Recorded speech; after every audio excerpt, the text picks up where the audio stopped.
This conference will now be recorded. Good morning. Today is MySQL 8 tutorial fourth session, and I will continue with this MySQL architecture information. Actually, it is very big, so I will try to cover in four sessions. So today is second session of architecture, and this is my information. So I don't want to go into that. So let's begin with MySQL 8 architecture second session. So in MySQL, how your request will be processed.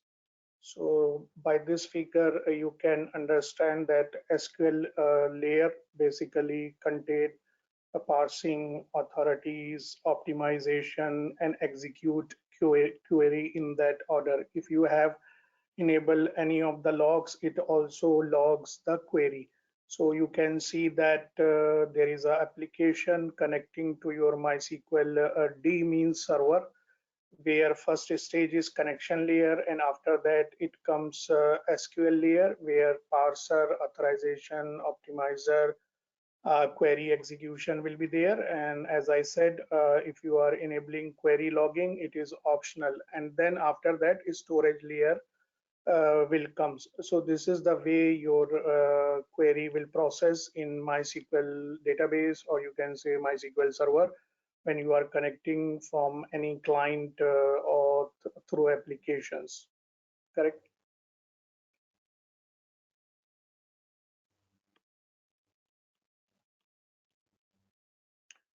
Now, what are the components for this MySQL layer? So after a connection established, so first thing is what will happen? MySQL process each query in the SQL layer. As I said, what is parser? Parser is basically mm, validate the query syntax and semantics, and in converts it to standard format. Okay, like Oracle, we have parsing in that semantic syntax. So same way here, it will do that thing. And authorization will basically check whether the connected user is allowed to run the query and has enough permission on the object that query refers to. So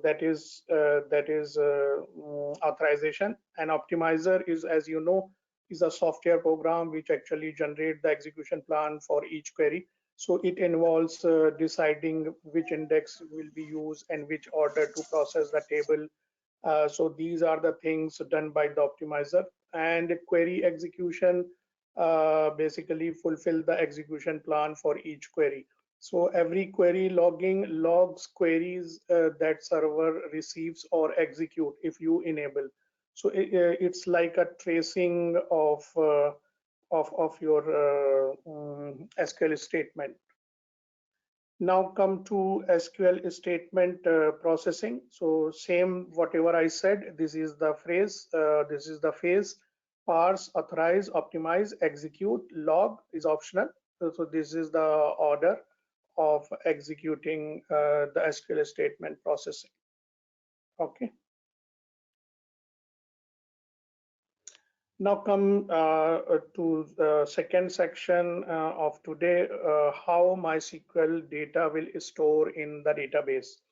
In Oracle, we know that we have data files where data is stored. We have system, we have sysocs, we have redo log file, we have archive log file, we have alert log file. Okay, but here the storage is based on the engines. So I will go into that. So if you see that storage layer consists of disk, where disk contains many types of storage. The main common is InnoDB and MyISAM storage, and we have another memory storage, and NCDB cluster are example of storage engines. Okay, so these are the storage layer. So which engine you are choosing for your database, that matters. Okay. Now, if you see this diagram, where we have MySQL connectors. As we know that we will connect by application. So application called as connector that can be .NET, ODBC, JDBC, Node.js, Python, C++, C, PHP, Perl, Ruby, and also MySQL shell. By that you can connect to the MySQL server process, that is MySQL D. And after that, you have SQL interface, you have parser, you have optimizer, you have caches and buffers, and you have NoSQL interface like CRUD operations, and then storage engine comes. It is InnoDB, MyISAM, NDBCluster, memory. So these are the main common. And after that, your file system will come, and your files and logs, data, index, redo, undo, binary, errors, general query, and show query DDL that comes in this part. Okay. And now MySQL engine provides with MySQL. So the first is InnoDB. This is by default, that is built in storage engine. If you are not choosing this engine, by default it will come. Other engines are, as I said, MyISAM, memory, archive, BLACKHOLE, merge, CSV, and federated, that is disabled by default, NDBCluster available only in MySQL cluster distributions, and third-party storage engine also are available. So InnoDB and NDBCluster are the only two MySQL engines that are transactions and that support foreign keys. Please remember this line. An example storage engine is included in the MySQL source code, and it is intended to be useful to storage engine developers. And third-party engines have different sources and features and are not supported by MySQL. If you want to know more on that, you can check MySQL documentations, okay, installation guides, or any type of developer site where you can check about this. Now, MySQL storage engine functions, how it will work. Basically, storage engine is a low-level component that take care of storing and retrieving data and can be accessed through an internal MySQL API, or in some situation directly by an application. So an application might use tables that use different storage engines. Okay. So if you see that when you create a table, you specify which of the available storage engine manage its data, and table storage engine does not usually affect the operation of the SQL layer. In general, SQL layer basically parsing all valid SQL, and the storage layer handles raw operations. And these are the important point. And also holding rows to these storage engine basically store the data on disk, memory, or other components on the network. And also it will provide index and other row optimizations, right? So basically, storage engine are the server component that act as a handlers for different table types. Okay. Now, SQL and storage layer interaction, how it will work. The SQL layer basically process statements before passing row operations to the storage layer. That is important thing. And this means that it must parse statements that are not supported by some storage engine. And in some cases, it returns a warning if the storage layer does not support for that operation. So that is important thing. For example, suppose my ISM does not support foreign key. So for my ISAM table, the SQL layer parses foreign key definitions in tables, but the storage layer ignores them. Okay. And for transactional operations such as rollback, MySQL generates a warning when the storage engine is not transactional. So that the server will return an error if you try to execute full text search query on a non-supported storage engine. Okay, so these are the important point which you know as a MySQL DBA. So create table has an engine option that will specify which storage engine you can use. Please mute your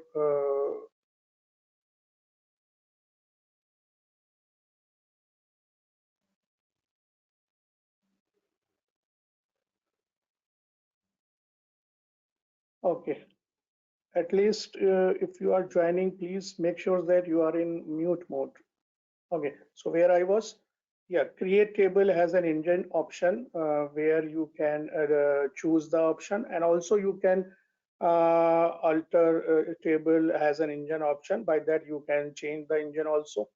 And only, as I said, InnoDB and NDB support foreign key transactional control like commit and rollback, and table partition, which is started from MySQL 8, which I am covering. And InnoDB and MYISAM supported full text index and R3 spatial indexes. Only memory and NDB support hash index. Only InnoDB supports transparent data encryption, just like as in Oracle. So these are the features you should know. According to that, you can choose the storage engine for a table. Okay. Ahmad, one question. Can you go to last slide? I will This is paste your question. I will cover at the end. Otherwise, okay. Yeah, session understood. will go. Okay. Okay, so you just paste your question in the chat room, or later you can speak. I will tell the answer. Okay. Okay. Thank you. Yeah. Thanks. Now MySQL features basically depend on storage engine. So storage medium, transactional capabilities, locking, and table partition.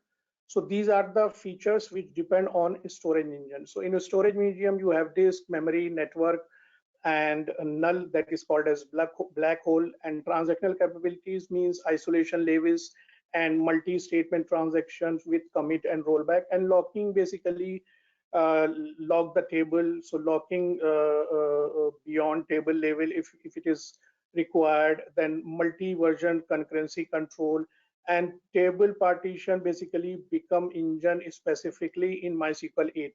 So that is important feature for MySQL 8. And the yeah, other is backup and recovery, then optimization, then referential integrity with foreign keys, then full text search, and the spatial data. So these are the features actually. So according to that, you can choose your storage engine. And in backup and recovery, suppose file system backups are possible with simpler engines, like MyISAM has a few consistency features so that files contain a consistent view of the database. And complex storage engine like InnoDB, NDB maintain consistency internally to improve performance. And files do not always contain a consistent snapshot of the running database. And optimization basically usage of index, internal caches, buffer, and memory to optimize the performance. So that comes in optimization feature. So these are the features which we have in MySQL, and according to that you can choose the storage engine if that feature is applicable in that particular storage engine. So you should know about all the storage engine characteristics. So I am telling the first one, which is default InnoDB storage engine. As I said, it is the default which provide MySQL a high availability, high performance, and some primary advantage like transaction safe. As you know, ACID rule applicable in Oracle database. So same way it applicable in MySQL also. So here with transaction, you can do commit, rollback, and crash recovery capabilities to protect user data. And foreign key supports basically includes cascaded deletes and updates, and spatial data and indexing, basically efficient storage and retrieval of geographic information data. And full text indexing basically enable efficient searching for words or phrases within text column, and buffer pool warm up basically saves a percentage of the most recently used pages in the buffer pool at server shutdown, and is restore those pages at server startup. So that is about buffer pool. An instant add column from MySQL 8.0.12 onwards if you are adding a column online by modifying the metadata only without the need to rebuild the table data. Okay, so these are the InnoDB storage engine primary advantages if you are taking InnoDB, which is by default. If you are going for MyISAM storage, so MyISAM was the default MySQL storage engine before version 5.5.5. When it was replaced by InnoDB, so MyISAM support a limited set of features. If you work with a system that uses MyISAM tables, consider changing them to InnoDB. So as you can see in the slide, it is fast and simple, but subject to table corruption if server crashes. And it support full text index, it support spatial data type and index, table level locking, raw table level lock, and recovery features, and no transactional support. That is important point. No support for table partitioning, which introduced in MySQL 8 as compared to MySQL 5.7. So this is some advantage. So that's why InnoDB replaced this engine.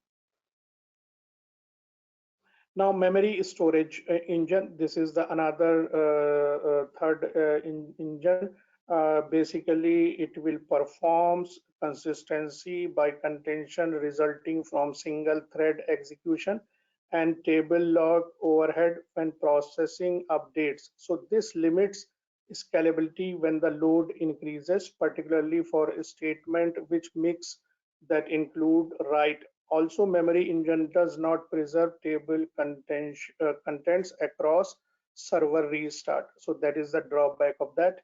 And if you work with a system that uses memory tables, consider changing them to InnoDB, which has a buffer pool that automatically store frequently accessed data in memory. If you have InnoDB tables that are small and frequently accessed enough to use as memory table. So then the InnoDB buffer pool might contain all rows in those tables. So this provide all of the benefit of using memory without any of the drawbacks.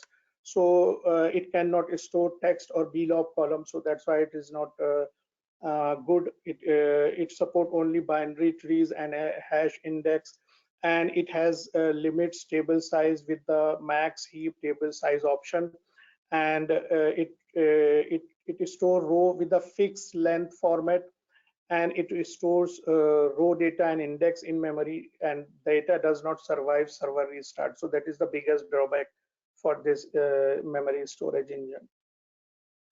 Next storage important engine is archive storage engine. So this archive storage engine supports a limited set of features. If you work with a system that uses archive tables, consider changing them to InnoDB compressed table. So InnoDB and archive compression both uses the zlib library, but due to the overhead of the InnoDB file format, archive file size is typically smaller than an equivalent compressed InnoDB file containing the same data. So that is the difference between that. And it does not support index, so that is the biggest drawback. And it support insert select, but not delete, replace, or update. So that is very important. And it supports order by and blog columns. It uses row level locking. It supports auto increment column. It disabled by default, so need to be enabled to use. And it accept all data types except spatial data types. So this is archive storage engine. Now NDB cluster storage engine. NDB cluster storage engine, also known as NDB is simplest thing, and it enables running several computers with MySQL server, data nodes, and management server in a cluster. So if you can see that uh, we have two MySQL server, and we have data nodes of 4, and we have management server. So that is all about MySQL NDB cluster. It is only available with MySQL cluster if you are using that, and it supports group of nodes working together to store and retrieve data, and it run outside of the MySQL server as one or more processes. So that is the important point. And MySQL provides basically SQL interface to the cluster process so that they can communicate, and it support transaction and foreign keys, and it provides high availability, scalability, and performance, just like as Oracle RAC. Okay.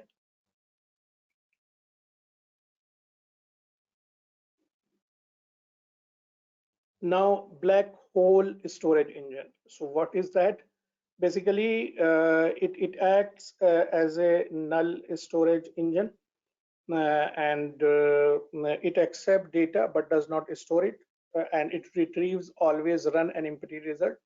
It support all kind of indexes, and where it is useful, it will be useful in replication, and it is useful in verifying backups and dump file syntax, and finding performance bottleneck not related to the storage engine. So example is measuring the overhead from binary logging. So it's kind of a storage engine which performs some checks, okay, where you can see the check, and you can make your database better. So it does not contain any data. So basically this is not by default, it is not active. Okay, so that's why its name is black hole storage engine. Excuse me.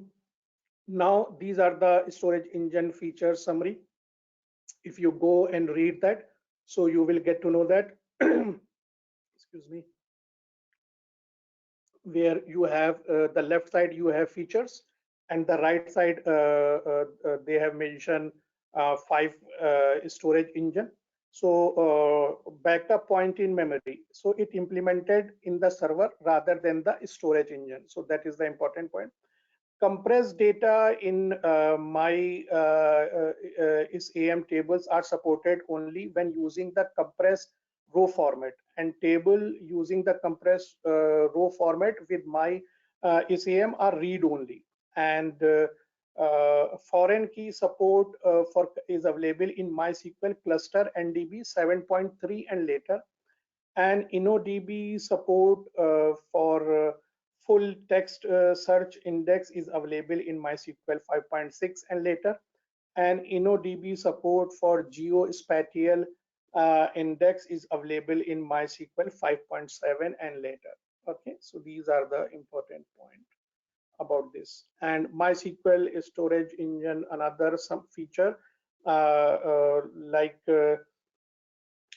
it will replication support will implemented in the server rather than in storage engine, and table partitioning which start from MySQL 8, and it implements table partitioning in the storage engine rather than in the server. And hash index, basically InnoDB utilizes hash index internally for its adaptive hash index feature, and replication support basically to synchronize master and slave memory tables when a memory table is used on a master for the first time.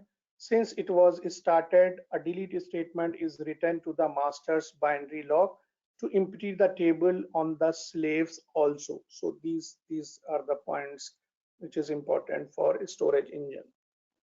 And now how MySQL use the disk space. So if you can see that we have data directory, in that we have server logs, status file, mysql.ibd, SSL certificates, which extension is .pem, InnoDB log files, InnoDB system table space, InnoDB undo table space. When it comes to database directory, according to the database, So storage engine data files extension are .ibd, .csv, .arz, .my, myd, myi, mrg, and serialized dictionary information for non-InnoDB tables is .sdi. We have executable file also, that is server, server helper, client, utility, and log files. We have error, general, binary log, slow query, audit, and we have configuration or runtime files, which is .cnf extension, localized error message, PID, and socket. So these are the internal information which is related to disk space. So you should remember that about the extension, about the file name, and about the files which are executable, log files and runtime files, configuration files, and database directory or data directory. Okay. Now come to data dictionary. So data directory, sorry. So primary use of disk space is the data directory, and default location in Linux is where lib MySQL. MySQL is stored the MySQL database on the disk, just like as any other database. And the MySQL basically database includes information such as privileges, user, plugin, help topics, and time zone data. So all the InnoDB tables in the MySQL system database are stored in MySQL general table space, that is mysql.ibd. At the data directory level, non-InnoDB tables are stored in MySQL database directory. And specialized dictionary information, InnoTable store metadata information as dictionary information SDI in the .ibd file together with the data, and other storage engine stored this in a separate file, that is .sdi file in JSON, Java script object notation format. And server logs and status file contain information about statements at the server. Processes logs are used for troubleshooting, monitoring, replication, and recovery. And InnoDB system table space contains the double write buffer and change buffer. And as I said, each database include the MySQL system database has a single directory under the data directory. So that contains storage engine specific data files for the database. So if your file name is table name is tablename.idb for InnoDB, which contains the table data and metadata. And if you have a .sdi extension file, which stores metadata files for other storage engine. So that is about data directory. Okay.